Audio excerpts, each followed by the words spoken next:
This is Talk of the Town, a weekly program featuring community events happening in and around Northeast Michigan, with your host, Nancy Smitham, and the latest news from Alpena Community College with Dr. Olin Joynton.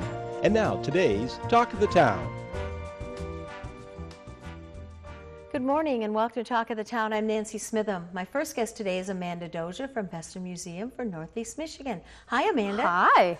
I know that it's tourist season, it's summer season, and I know you folks are busy, busy, busy. Always. I love it. This is my favorite time of year. We were just talking, actually, a couple days ago. We were non-stop. Nobody sat down once in the building, and it was the greatest day. It was so much fun. You get to meet so many different people from all over the state, all over the country, and they come into the museum and go, we never realized. And we're like, well, now you do, so spread the word. So it's a great time of year. We have Log Cabin Day just happened not that long ago, which was a huge success. It was wonderful fun.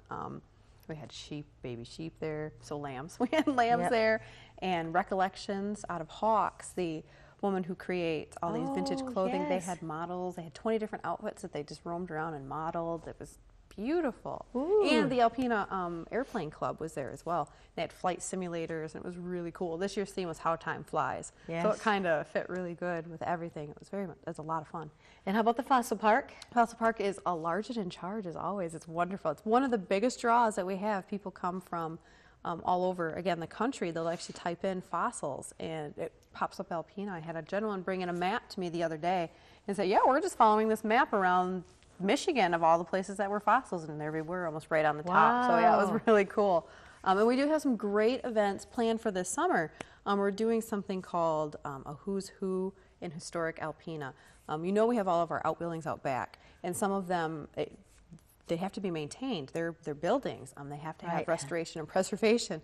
And the one that we're focusing on the most now is the Maltz Bank, and it is the oldest wooden standing structure in Alpena. Wow. This is our history right there, and we're doing a fundraiser to help build funds to help do the restoration and the preservation for it. The Founders Society, basically the Friends group of the museum, is putting it on, and it's called, again, the Who's Who in Historic Alpena. It's going to be like a scavenger hunt throughout the whole museum. That'll be fun. The tickets are $10 a piece, but we're kind of encouraging you to gather a team of like 4 to 6, and then you guys can work through. We did a lot of research on some of the great characters that helped build Alpena's history. You're going to be able to read through their bios, and then you'll get a clue as to who that person is, and then a clue that'll lead you throughout the museum. So not only are you going to discover this great history, the great past Alpena has, but get to explore a lot of the museum as well. And we just had 650 feet of brand new sidewalk laid in the backyard. We did some grants and got some grant work for that.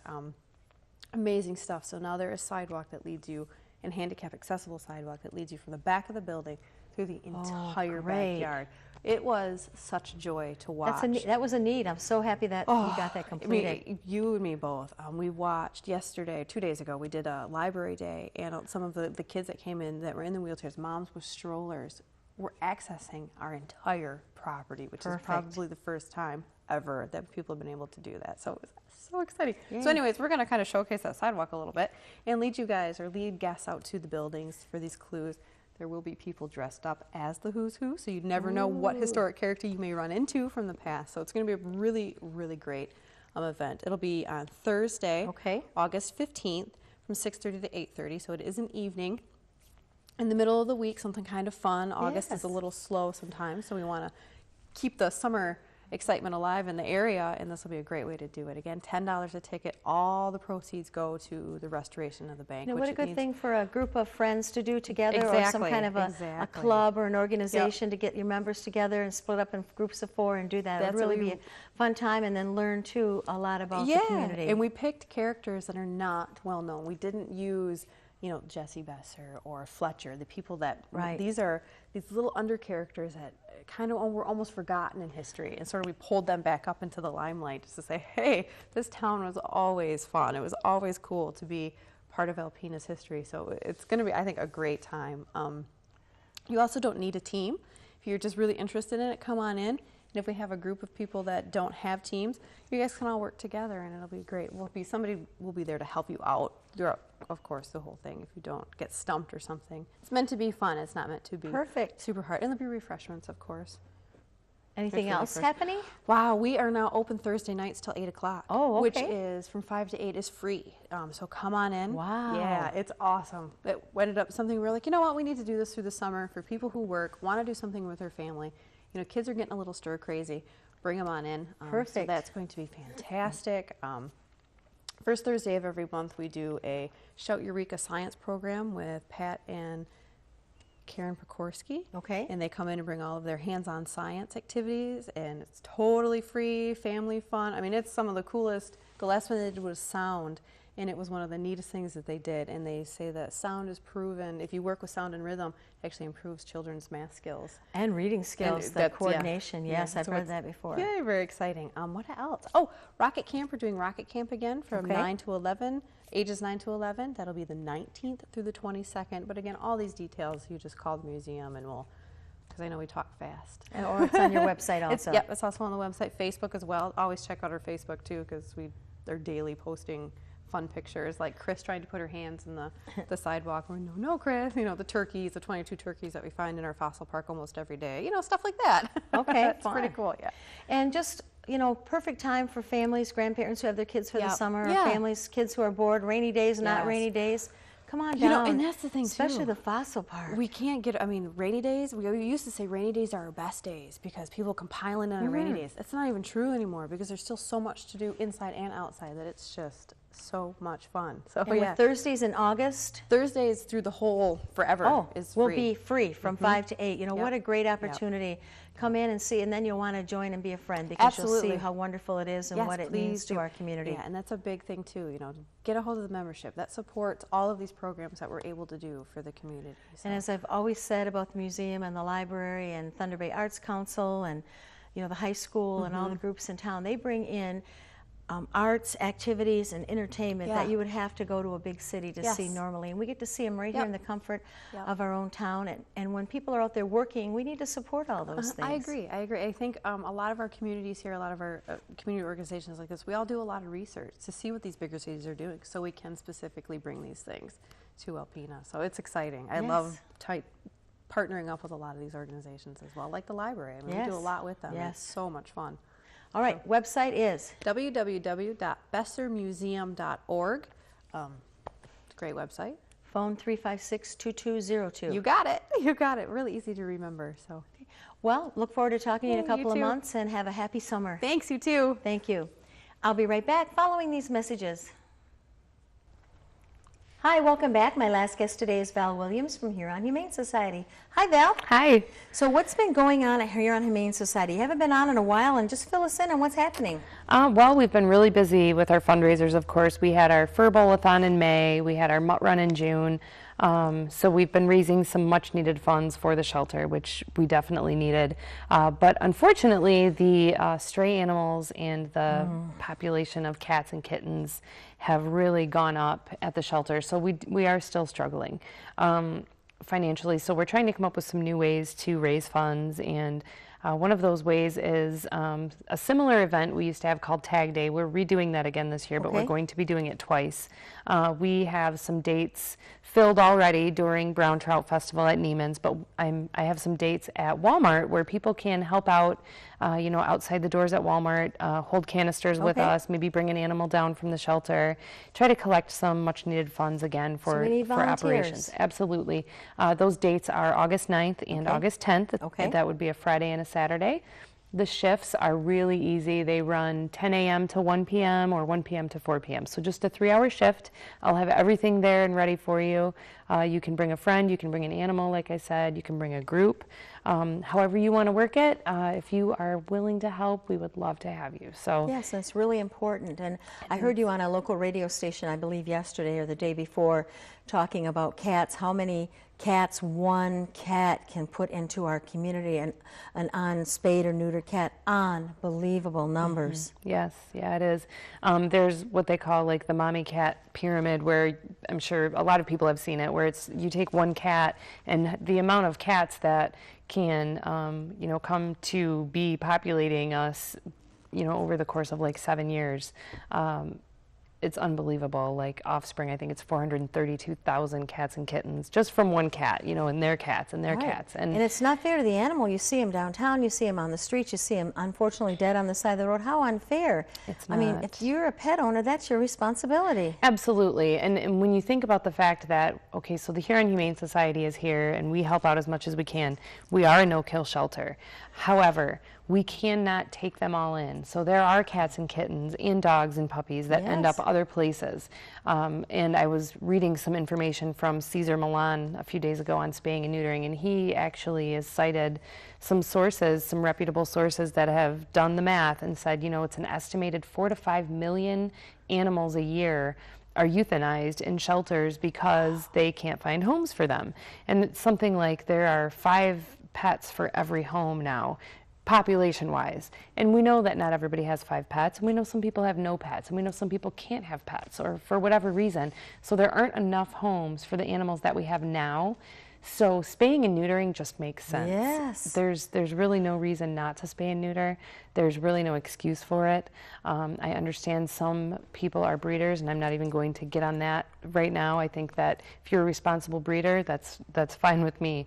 But if you are a pet owner and you are knowingly allowing your animal to go unaltered and possibly risk repopulating the pet population, I'm sorry, but there's just no excuse for it. Or pets that aren't bred properly, and you know, the contamination of the gene pool out there too, and the illnesses and the sicknesses in the animals that happen because of it. Absolutely. So, you know, animals end up stray, homeless, they end up euthanized in shelters that aren't no-kill. So let's really think about this and think about what we can do to help keep the pet population down. And spaying and neutering, if it's something that's expensive and you can't afford it, call us. We might know about programs or vets in the area that are working with people. And so I just want to encourage people to please call us with questions about spaying and neutering. Yes. Or if you want to donate a gift certificate for a spaying or neutering in honor of someone or a beloved pet that you have or lost, or you know, what a great gift idea. Absolutely, that's a great idea. So yeah, thank you for bringing that up about spaying and neutering, because that is something that I definitely wanted to mention. And as a no-kill shelter, you know, you just have to figure we only have so much room and so much space, so you have to turn animals away, and what happens when they get turned away. Absolutely.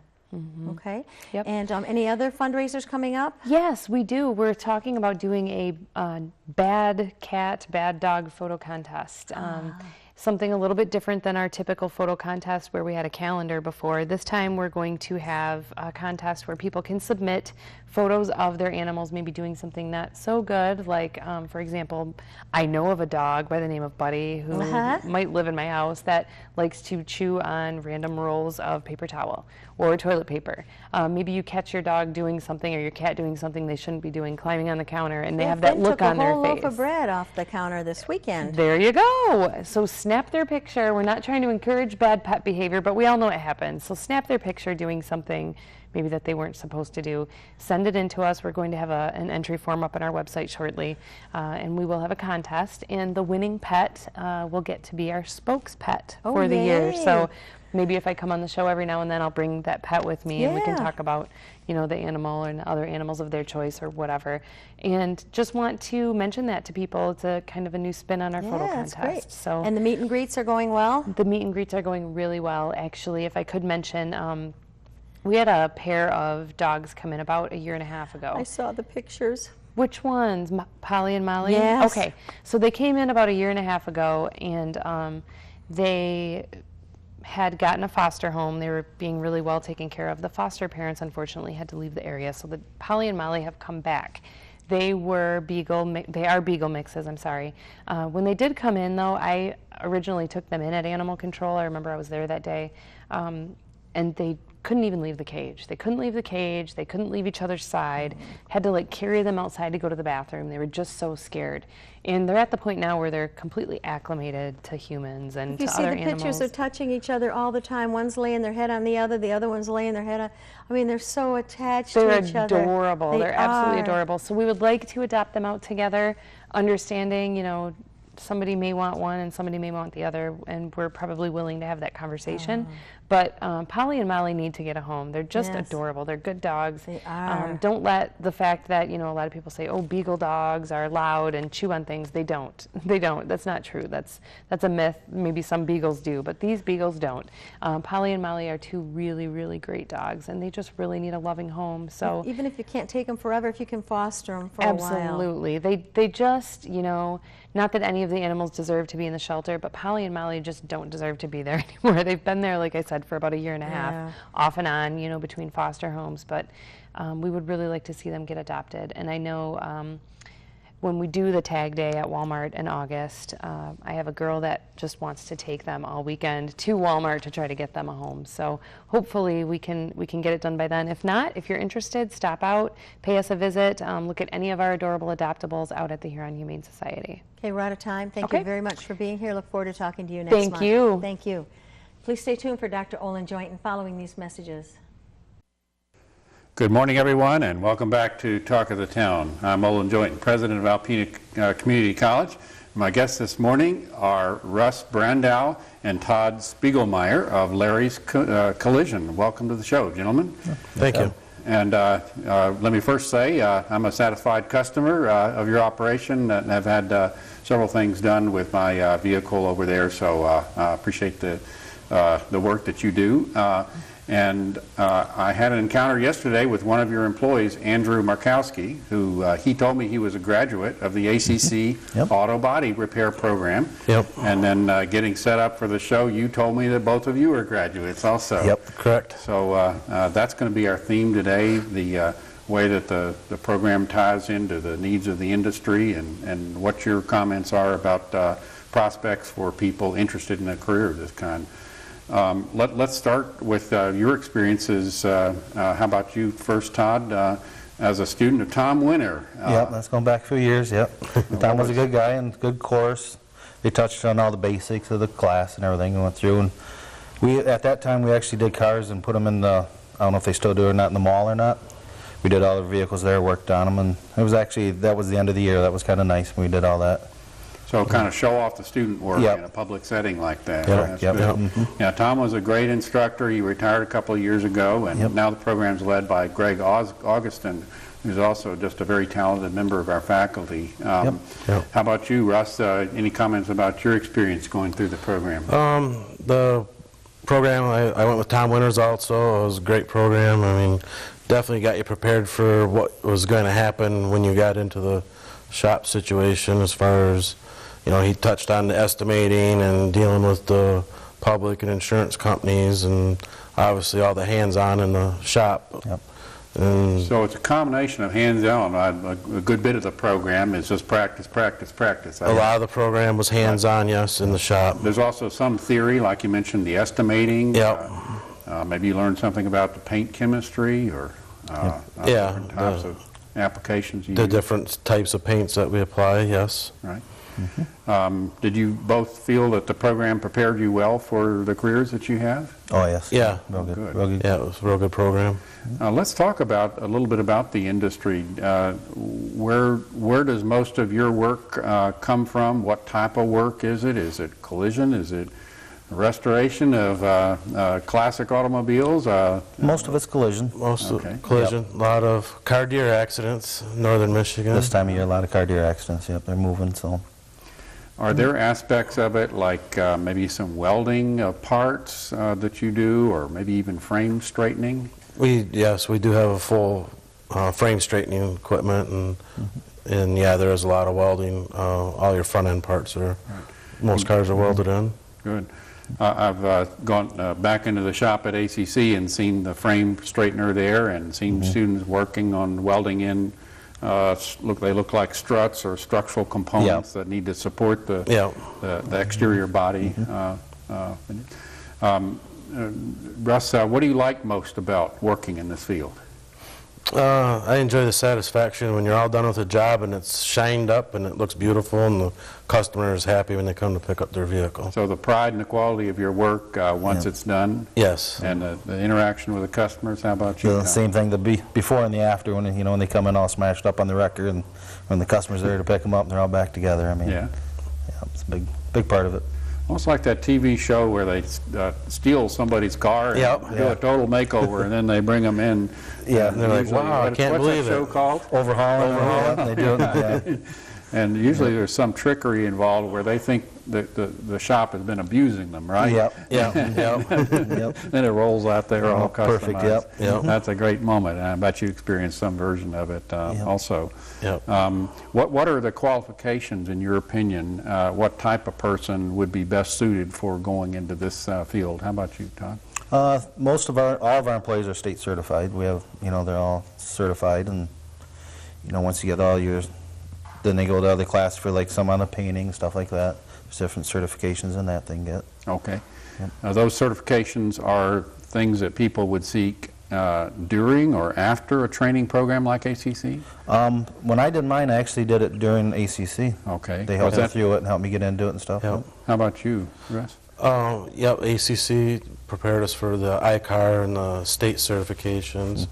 After you get out of college, I mean, there's lots of certifications you can continue on with, as far as schoolings, and most of our paint companies offer schoolings where you can go and, get refreshed on new paint systems coming out. So there's always refresher courses out there to take. I believe under Tom Winter, the program shifted over to water-based car paint. Is that, are you using any It's of still that? going that way right now. Yeah. Okay. The waterborne primers and stuff like that we've been using. And Yeah, we do use some water-based products. We still use some solvent-based products. Right. It's, Back to the kind of person who's going to succeed in the industry, I talked to a lot of employers about what they're looking for. I kind of hate to go here, but I think maybe the audience should just know clean and sober is number one on a lot of the conversations that I have with employers. But in addition to that, work ethic, punctuality, reliability. Keeping the work area clean, what are some more of those kinds of things that obviously, you're going to be hands-on in our field. You're going to be working in a shop environment with your hands and tools. So, I mean, you have to be a mechanically inclined person. Yep. Take pride in their work and Sure. Don't be satisfied with so-so. Strive for excellence. Always strive for better. Let's go for a minute to people who might have safety concerns about this line of work. What are the safety procedures that you employ in the shop to keep yourselves and the employees healthy? Yep. There's many safety precautions you have to take, obviously, with respirators and air makeups for keeping your air quality up. And the filters and everything in the booth. And a lot of filtration of air. You ever had an inspection surprise visit from MIOSHA? Not recently, no. No, it's been probably a couple years since they've been in, but but they do drop in every now and then, and safety is extremely important in this industry and all others. Yeah, well, thank you very much, gentlemen, for telling the audience a little bit about the program. I appreciate your time and admire the work you're doing over there at Larry's Collision. Okay. Thank you. Thank you. You're welcome. This has been Talk of the Town with Nancy Smitham and Dr. Olin Joynton. For a list of events taking place in Northeast Michigan, visit our website at WBKB11.com and click on Community. This has been a Thunder Bay Broadcasting Corporation production.